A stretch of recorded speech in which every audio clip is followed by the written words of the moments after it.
I've had this Dieffenbachia in my care for about a month and it's very quickly becoming one of my favourite plants. It's grown so well over the time that I've had it and it's produced about 3 new leaves.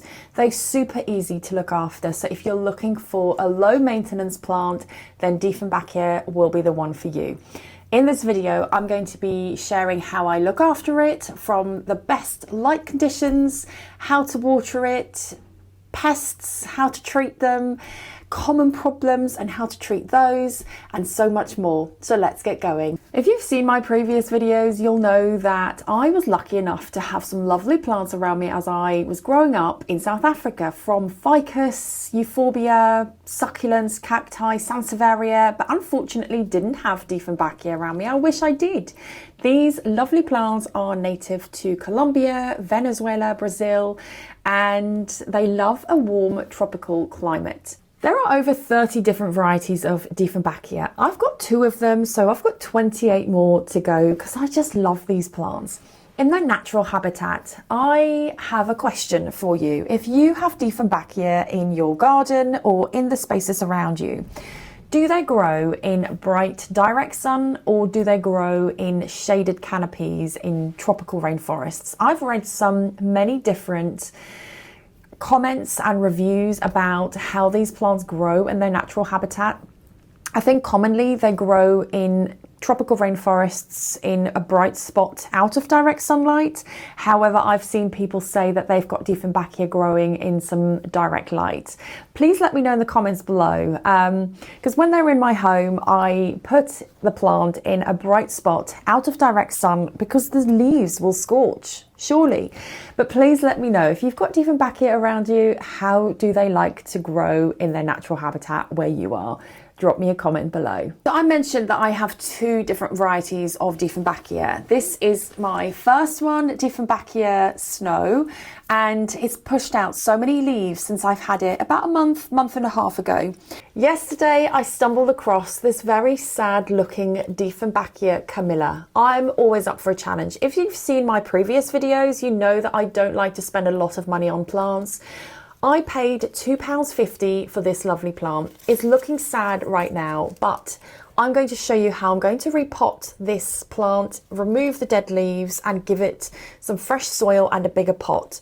So 2 different varieties, 28 more to go. I wonder how long that will take me. Before I get into any care tips about this plant, the first thing to say is it's a highly toxic plant. There's some sap in the plant that contains some calcium crystals, and if digested, if eaten, can cause some temporary speech loss, and it's just highly toxic. So if you've got some pets or some young children that like to munch or knock the plant, be really careful because it's not a pet-friendly, child-friendly plant, especially when you come to propagate and cut some leaves off and you get some of that white sap on you. Make sure perhaps to wear some gloves, and if you do get it on your skin, make sure to wash your hands directly afterwards because it is highly toxic. Every morning when I come downstairs, there's some liquid, some droplets that have come from my leaf and onto the kitchen counter. That is a natural process where the plant pushes out some extra moisture and it comes through the leaf and onto my kitchen counter. That liquid should be treated as potential toxic as well. So just make sure that you wipe underneath, wash your hands afterwards, and don't digest any of that liquid that comes out of your plant. My Dieffenbachia is in my kitchen. That is quite bright. I've got some skylights. I've got 2 big windows, so it does get a lot of bright light, but never direct sunshine. It is against a wall in my kitchen, and I do find if I don't rotate the plant regularly, the side that is against the wall creates a flat side. I wonder if I can see, I have been quite good actually to rotate the plant really well, but actually, yeah, here is a slightly flat side where this side has been against the wall. I have recently, 2 days ago, turned it, so it's trying to even itself out. So if you have a Dieffenbachia or any plant against the wall and you don't want to create a flat side, make sure to turn it regularly. I turn it with every water, and then I know I've done 2 jobs in one go. So I just rotate it, and then it creates a full overall plant rather than a flat side and a lovely side on the other side of the plant. But bright light, out of direct sunshine. If you have it in too much direct sun, I just think the leaves will just scorch and damage. So make sure that you find a nice bright room for your Dieffenbachia. Dieffenbachia plants don't like drafty corners. So if you have a plant in a drafty window, I would move it to somewhere still bright, but not quite so drafty. It doesn't like being next to a radiator. It doesn't like underfloor heating. So if you have underfloor heating, make sure to raise your plant just by using a little footstool or a little plant stand. Move it away from a radiator. I find when I have my plant in my kitchen, it works really well. There's no drafty corner. It is in a bright corner. The only thing I need to be mindful of is to keep turning the plant so that it doesn't create that flat side. But it's in a bright spot, no drafty corners, no drafty window, and it seems to be loving it because it's just been pushing out so many different leaves in the last 1.5 months that I've been having it. When it comes to watering, I water my Dieffenbachia when the top few inches of the plant is dry. I have made a bit of an error recently, which is unheard of me, because I gave the plant too much water. I used a huge jug, which I couldn't control, completely my fault, and I just poured too much water over the plant. It's very wet now, so to solve that problem, I am going to repot the plant because I think the soil it's in is still the original soil from when I bought the plant. I just don't like the look of the soil. There is no sign of any grit or any well-draining soil in here. So the plant is really wet at the moment, and I will definitely be holding off for the soil to dry out a little bit before I give it any drink.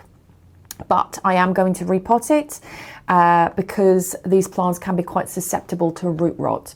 So if you're not sure when to water, or if you think you are an overwaterer, I find a moisture meter really helpful. So the gauge is always on dry, but when you stick it into the soil, it tells you whether the soil inside is dry, moist or wet. So I'm just going to test this plant knowing full well that the soil is very, very wet because I have overwatered it on one occasion.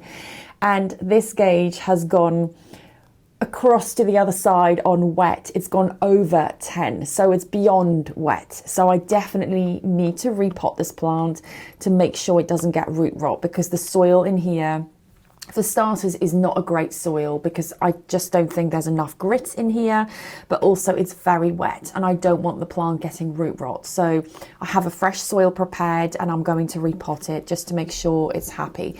Depending on the size of the roots, I might just give it a bigger pot as well, but I'll see how I go when I take the plant out of the pot. So hold off with watering until the top few inches of the soil is dry. You don't want to give the plant root rot. They get root rot by having too much water. I also just want to add that over watering doesn't necessarily mean me giving my plant too much water on one occasion.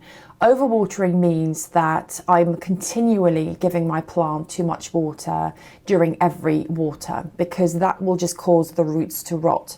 This one occasion might be okay, the roots might not rot, but if I continually give my plant too much water with every water, then that will just be disastrous and it will just rot the roots of the plant.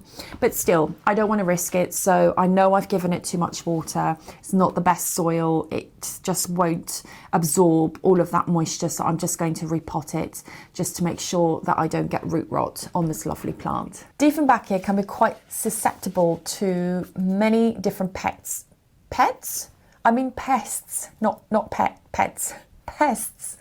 They can be quite susceptible to the many different pests that we find on our houseplants, from thrips, mealybugs, spider mites, and pests can be quite difficult to spot on these plants because of the variegation and the white pieces that are on the leaves. So if you've got some white thrips crawling around, you might not be able to spot them very clearly unless you look really, really well.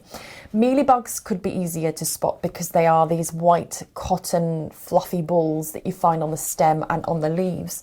So it's so important to keep the leaves clean. If I'm worried about pests, I use a horticultural soap, and you can simply spray and just wipe the leaves of your plant top and bottom. Just make sure that you do use a clean microfiber cloth. I wash my cloths, I use a clean one every time on every plant, and I just wipe and clean, and I find it really therapeutic. I find it really relaxing to do, so I don't mind doing this. And if you can do this once a week, it doesn't just remove the dust to help your plant photosynthesize, but it removes the pests so that it doesn't give the pests a chance to create a nice cozy home on your leaves.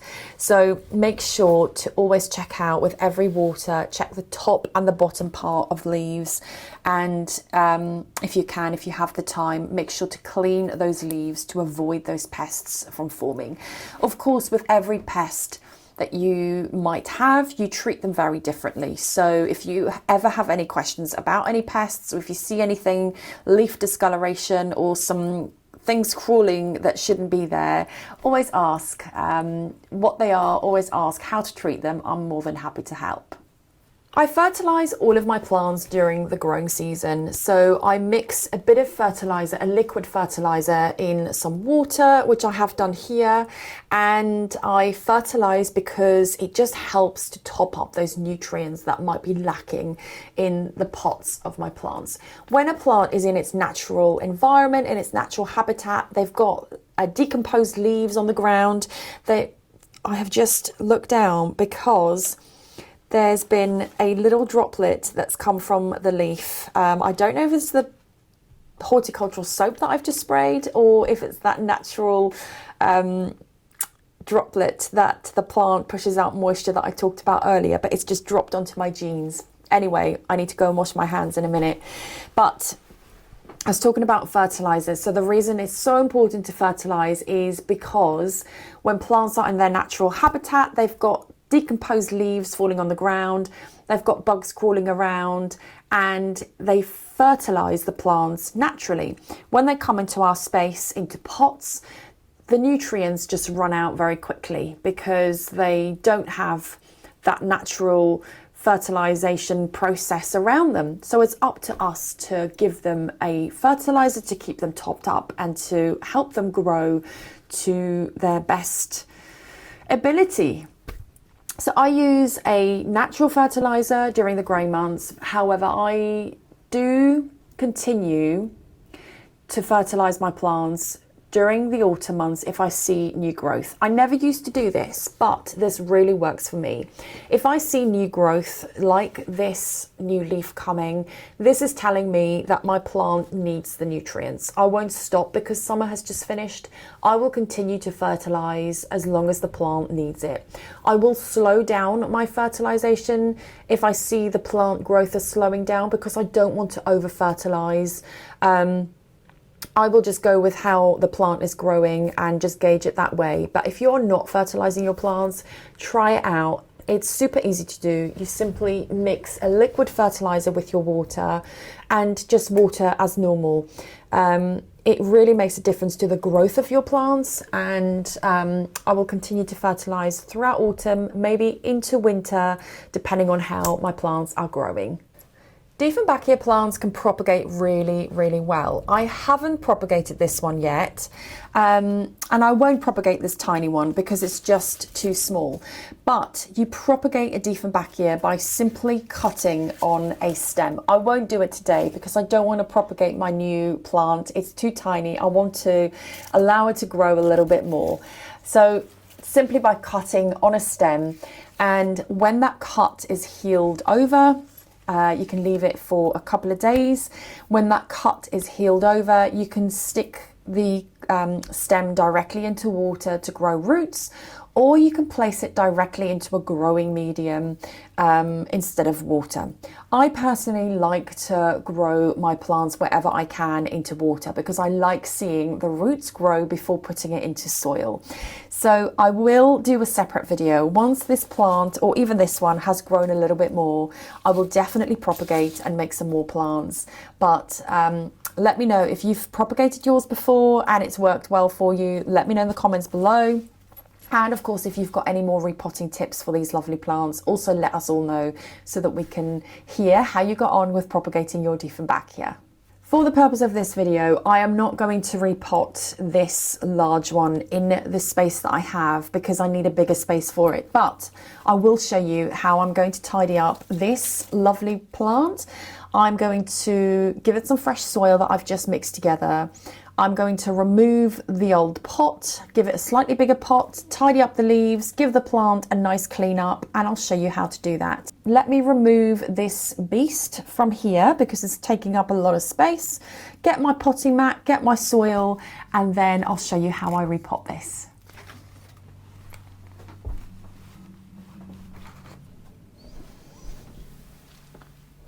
I have my repotting mat, I have a bigger pot, and I have some fresh soil. I also have a bowl with some horticultural soap, and I'll show you what it looks like. It looks a bit like a milky consistency because I'm going to be washing my plant roots. I'm going to be washing my plant in here before I repot it into a bigger pot. So let me give you a bit of a close-up of everything and we'll get going with repotting my new Dieffenbachia. I'm using a well-draining soil with some perlite for drainage, some bark, and some natural worm castings for a fertilizer. Here is my horticultural soap that I'm going to be using to clean my Dieffenbachia. I'll be washing the plant leaves, but also washing the roots to make sure it's all nice and clean before placing it into its bigger pot. I hope you can see me all right. I've just moved my camera and I want to show you all angles of me repotting this lovely plant. I'll just get my secateurs because I want to be cutting away all of these dead leaves. So to begin with, I'm just going to be removing the old soil, and it is really old soil. It's really dry. You can see it's just crumbling away, but the roots are looking really healthy. Let me try and give you a bit of a close-up of these roots. Spilling soil, but that's okay as long as you can see the roots. So the roots are looking nice and plump, nice healthy colour, and I can't wait to repot this into some fresh soil to do some better growing. Right, I'm gonna remove most of this soil. I love this process of removing the soil. I love getting my hands in soil. It's such a therapeutic thing for me to do because I grew up in South Africa, playing outside, making mud cakes, having my hands in soil. Of course, if you have a cut or if you've got a sore hand, just make sure that you cover up if you need to. Just to avoid any infections or anything like that, or if you don't want to use your hands, just put some gloves on. But I really love getting my hands in soil. It's such a relaxing thing for me to do. I can literally get into my own little world just as I'm repotting. Right. Okay, so those roots, I'll give you another close-up now that I've removed most of that soil, but I'm just trimming away. Some of these leaves are coming away quite naturally. And it's important to note that when a Dieffenbachia gets, with age and get a bit older, there are some natural brown leaves that will just come away. Some I may need to cut, or maybe not. They all come away really quite easily. You never want to force a leaf to come away. If you have to do that, then it's just best to cut. There's some brown tips on this plant as well. And in a minute, after I've repotted this, I will talk about some common problems with Dieffenbachia and how you can solve that. So that's looking all good. Removing some of these old leaves. I can't wait to see this plant grow. Right, so I've removed most of that soil. Let me give you another close-up of what these roots look like. They're looking really quite nice and healthy, really nice and plump. There's no mushiness on there, which could mean that the roots have rotten. So it's really good to go and to go into a new pot. But before I do that, I am just going to give the plant a really good rinse. Normally I do that in my sink, but if I take you downstairs, my whole family is downstairs, including the dog, including the gecko, so there's no peace and quiet. So I'm going to be doing it in a bowl, and I'm just going to be rinsing those leaves in here to remove any potential pests that could have formed whilst this plant was in the plant nursery before I bought it. Like that. And I am then going to, so the reason I did the leaves first is because I don't want to get a lot of soil in the water and then do the leaves, because all the leaves will just be full of soil otherwise. So the leaves are nice and shiny, and now I'm just giving the roots a really nice clean up, removing most of that soil because there could be some pests that get stuck on the soil. So just trying to remove most of that before I pop it into some fresh soil. That's looking super clean and super healthy, and I'm now ready for the new pot. So I'm using my fresh soil that I have here, and I'm going to be filling the pot probably about halfway full, and then place my plant in. It always depends how big the roots are. If your roots are quite big, you may fill your plant about a quarter full. If your roots are quite small, you may even fill it 3/4 full. It just depends how big the roots are. This leaf is looking quite unhealthy, although I'm going to leave that on there. Okay, so that's looking good. And now I'm just going to top up the rest of the soil. I'm making a huge mess. Good job I've got a repot mat. There we go.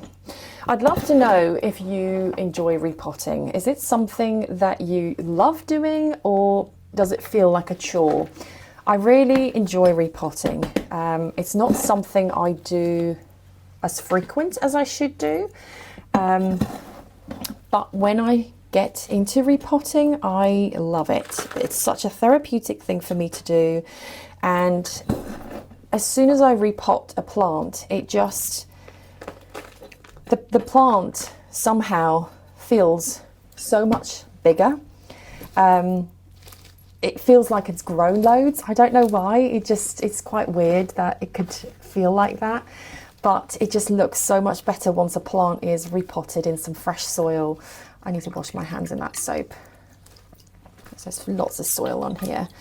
Yeah, it just really looks like a plant is so much bigger once it's had a repot. Of course it's not, because it's, you know, same plant, just a bigger pot and some fresh soil. But it does do the plant wonders if you can give it a repot. Yeah, I don't repot as much as I should do because I don't always have time, but that is already, I might just chop this leaf off because there are some dead edges there, and it will just give the plant a chance to push all the energy to the healthy part rather than focusing on an unhealthy leaf there. But there we go. I can't wait to see this lovely plant grow. I'm going to give it a drink with some liquid fertilizer, and that should be happy. And I'm going to find a bright spot out of direct sunlight for it. Let me have a good clear up, and then I'm going to be sharing some common problems of Dieffenbachia and how you can fix it. I've moved my camera back. I'm not sure what the angle's like. I hope you can see me all right. But one thing I meant to say about repotting and choosing the right pot, if you use a plastic pot like I've done here, when I repotted. Plastic pots hold more moisture and the soil doesn't dry out as quickly as it would in something like a terracotta pot. Terracotta pots are porous, so choose your pots wisely when you come to repot your plants. Succulents and cacti are great for terracotta pots. Oh, got an itchy nose. Succulents and cacti are great for terracotta pots because you want dry soil for succulents and cacti. The pot will help you draw that moisture out of the soil, so it's great to have these plants in terracotta. However, something that, you know, some plants that might be quite thirsty plants, for example, just off the top of my head, if I think about a peace lily or a begonia that don't like to dry out too much, even a Dieffenbachia, don't pot them into terracotta because you're forever watering, because that soil will just dry out too quickly. Let's talk about some common problems that we can find in Dieffenbachia. When I bought this plant, I noticed there were some brown tips, and it could just be a humidity problem. To fix that, you can place the plant in a bathroom, give it some fresh soil that I've just done, make sure that the soil doesn't dry out too much before watering. So that's all it is. It's easily fixable, and once you know what the problem is and how to fix it, it's easily manageable. Yellowing leaves on a Dieffenbachia could be due to watering problems. If I don't repot this plant, I will be a little bit worried that it could start getting some yellow leaves because that soil is really, really wet. So I am going to repot this. But one thing to notice also is that once a plant matures a little bit, it could be quite normal for it to have yellowing bottom leaves that you can simply pull away or cut off with secateurs. So if you do find your Dieffenbachia has some yellow leaves, maybe hold off with your watering, maybe repot to give it some better soil that just manages that humidity a little bit better, and use a moisture meter. If you're not sure when to water, if you think you're an overwaterer, use a moisture meter that will guide you to tell you what's going on in that soil before you water next time. If your plant has leggy growth, which means there's not a lot of leaves and it's just looking a little bit bare, it could be that it's not in the right light. It could be that it's just getting too little light. So that's easily fixable by simply moving your plant to a bright spot out of direct sunlight. Make sure that it gets adequate light. If you don't have a bright spot, you could also invest in a grow light. That's a great alternative, especially in the winter months, autumn and winter months. I have a grow light up here, and it comes on certain times of the day, especially for my succulents and cacti. Even though I have put it in a corner that gets bright light, I want to make sure that the grow light is helping me to top up on those nutrients and top up on those light requirements. Ouch, just pricked myself on my euphorbia. So yeah, get a grow light if you don't have enough light, or just move your plant to a brighter spot if it's growing a little bit leggy. Pests is something that we talked about already, but make sure that you check the top and bottom part of the leaves, the stems, and treat it as soon as you can. And don't stress it. I have come to learn that pests are part of the parcel from having houseplants. If you're going to bring natural living things into your space, then it's just normal for pests to follow at some point. They are manageable if you spot them quick enough. And I just think I don't want to stress about plants because that for me defeats the whole purpose of having them. So if you're never sure about a pest, always ask. If you don't know how to treat it, just ask the question, and yeah, just treat it when you see it. But they can be, as any other plants, susceptible to pests, and it's just important to spot those pests quick enough. The last problem that you can face with Dieffenbachia is root rot. And like I said, I'm worried about this plant, that I've given it too much water. I don't know if it will get root rot just by giving it water once too much. If I overwater during every watering time, then it will do, but I'm still going to repot it just to make sure it doesn't get root rot. So make sure to use a moisture meter if you're not sure when to water, and just check that soil and allow the top few inches of that soil to be dry before giving it a drink. Another really good thing that you can consider as well if you do repot your Dieffenbachia, make sure that you repot into a pot with drainage holes. Of course, you don't have to. You can use a pot without drainage holes, but you have to be sure that you trust your watering.